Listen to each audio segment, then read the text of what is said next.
जोजो किड्स। चींटी और हाथी। रानी चींटी बहुत मेहनती थी। सभी चींटियां रानी चींटी की बात को मानती थीं।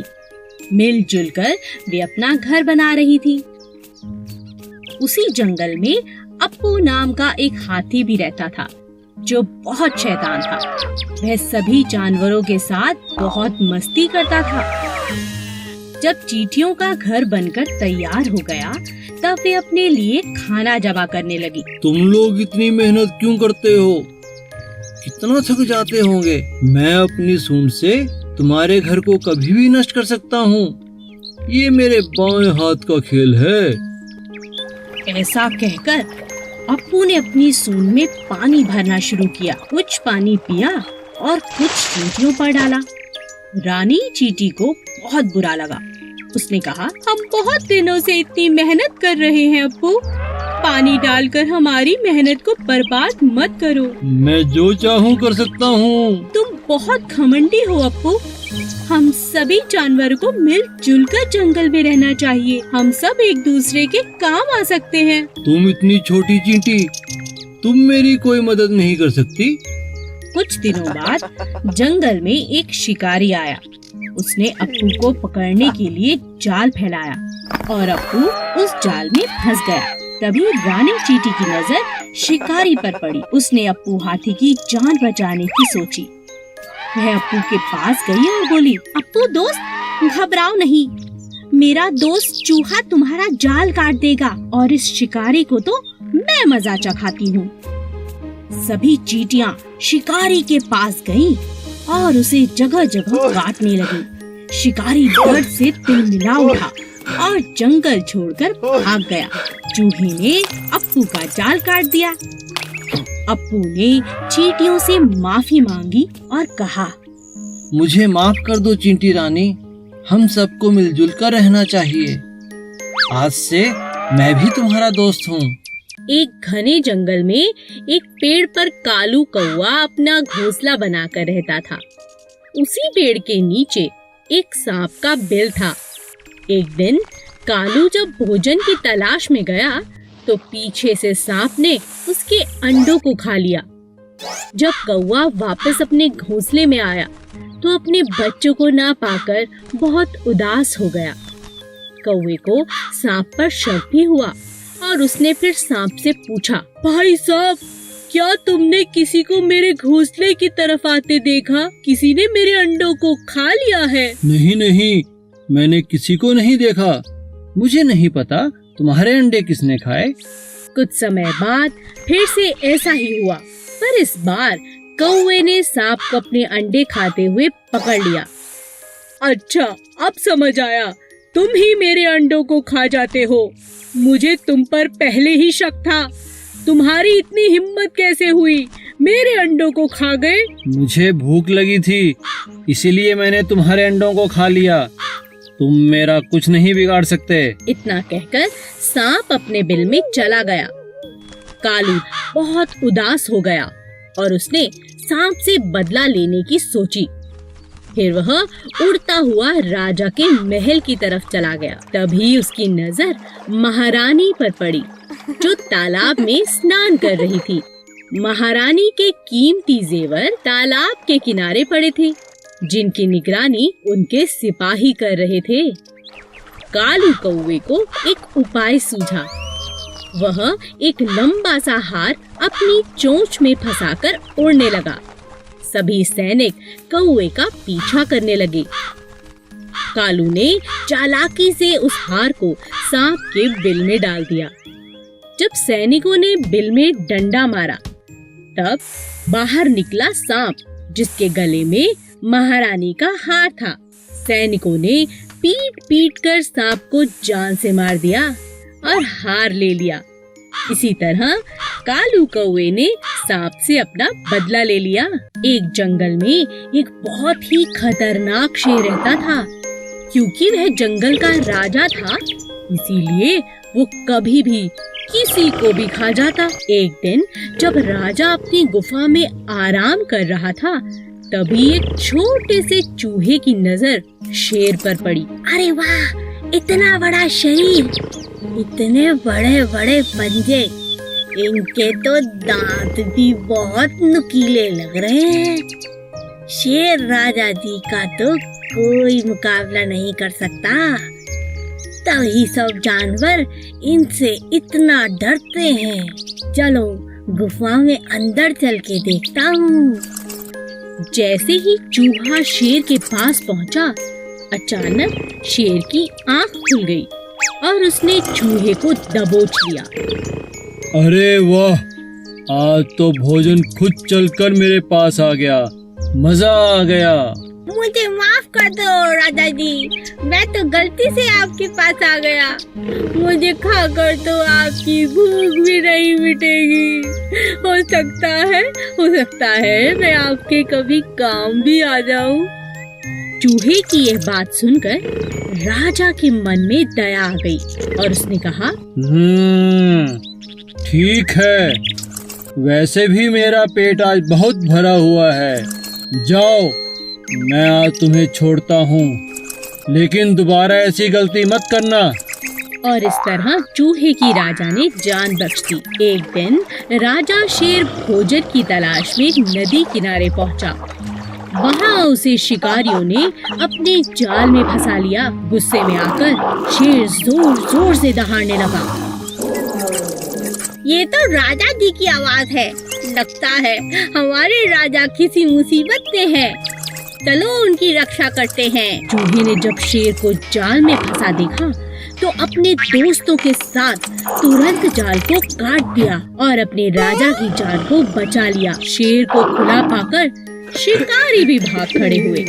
उस दिन के बाद से शेर और चूहा अच्छे मित्र बन गए। एक सीधा सादा हाथी और एक चालाक लोमड़ी दोस्त थे। दोनों साथ में घूमा करते थे। एक दिन वो दोनों भोजन की तलाश में जंगल में इधर उधर घूम रहे थे कि रास्ते में उन्हें एक शेर मिला। आओ, मुझे तुम्हारी ही तलाश थी। अब तुम दोनों में से एक मेरा भोजन बनेगा। यह सुनकर हाथी बहुत घबरा गया। उसने लोमड़ी से कहा, तुम शेर से बात करके देखो। ठीक है। शेर भाई, जरा मेरी बात तो सुनो। आपके कान में कुछ कहना है। कहो। शेर भाई, आप तो मेरे भाई हैं। मैं तो आपकी सब बातें मानती हूँ। मुझे खाकर आपका कोई फायदा नहीं। आपका पेट भी नहीं भरेगा। सच कह रही हूँ। इसीलिए एक आपको उपाय बताती हूँ। आपको हाथी को ही खाना पड़ेगा, तभी जाके आपका पेट भरेगा। इतना बड़ा हाथी खाने के बाद 2-4 दिन मजे से आप सो सकते हैं, आराम कर सकते हैं। नहीं तो मुझे खा के कल तक फिर भूख लग जाएगी। पर वो कैसे हो सकता है? मैं तुम दोनों को खाऊंगा। अरे नहीं, आप मेरी बात मानो। आपको बस मेरे साथ मिलकर हाथी को गड्ढे में गिराना होगा। फिर दोनों ने मिलकर हाथी को गड्ढे में गिरा दिया। अब शेर खुश था कि उसका शिकार कब्जे में है।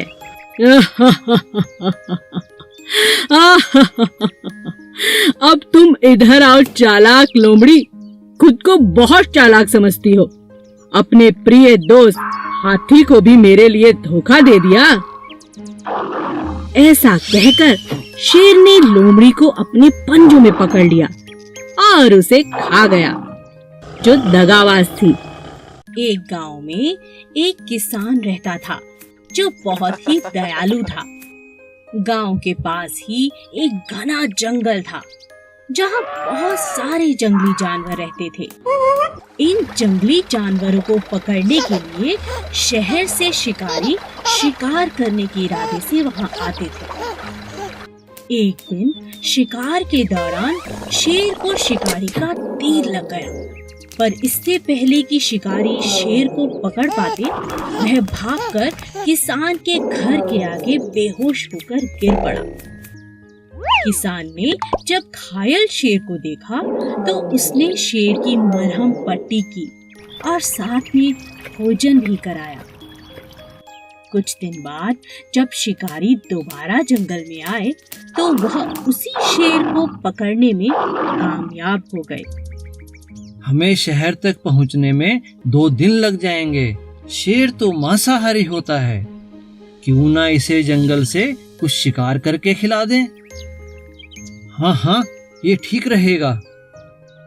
तभी शिकारियों की नजर लकड़ियां काटते हुए एक किसान पर पड़ी।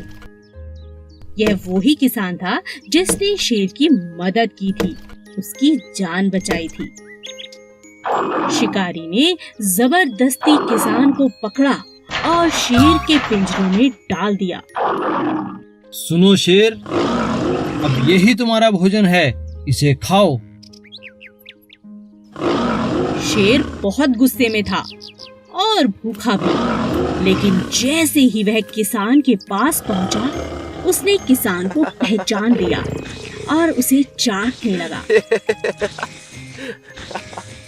एक इंसान और जानवर की ऐसी अद्भुत दोस्ती देखकर शिकारी हैरान रह गए और उन्होंने उन दोनों को आजाद कर दिया। अच्छे कर्म का फल हमेशा अच्छा होता है। 2 कौवे। एक जंगल में 2 कौवे रहते थे। एक था कालू और दूसरे का नाम था भोलू।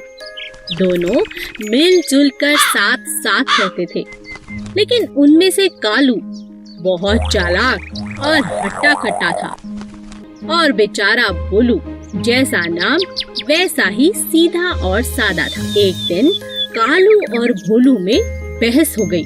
मैं तुमसे ज्यादा हट्टा कट्टा हूँ, इसलिए मैं तुमसे ताकतवर हूँ। नहीं नहीं, मैं तुमसे ज्यादा ताकतवर हूँ, क्योंकि मैं तुमसे उम्र में बड़ा हूँ और ज्यादा समझदार हूँ। दोनों अपनी अपनी बात पर अड़े रहे। कालू कहता है कि वह ताकतवर है और भोलू कहता है कि वो ताकतवर है। बस ये लड़ाई खत्म होने का नाम ही नहीं ले रही थी। तब दोनों अपने बीच में प्रतियोगिता रखते हैं।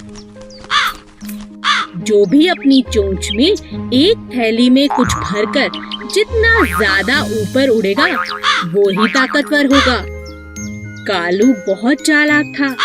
उसने अपने थैले में रुई की गेंदें भर दी, लेकिन भोलू के थैले में नमक भर दिया, जिस बात का भोलू को पता ही नहीं चला। अब दोनों ने उड़ान भरनी शुरू की। देखते ही देखते कालू ऊपर की तरफ चला गया और बेचारा भोलू वजन के मारे ज्यादा देर तक ऊपर नहीं उड़ पाया। वह नीचे नीचे ही उड़ता रहा, क्योंकि उसकी थैली में ज्यादा वजन था। तभी अचानक बहुत तेज बारिश होने लगी। कालू बहुत परेशान हो गया, क्योंकि रुई की गेंदें बारिश के पानी की वजह से भारी हो गई थी, जिसकी वजह से उसका थैला भी भारी हो गया था। उसे उड़ने में बहुत परेशानी होने लगी।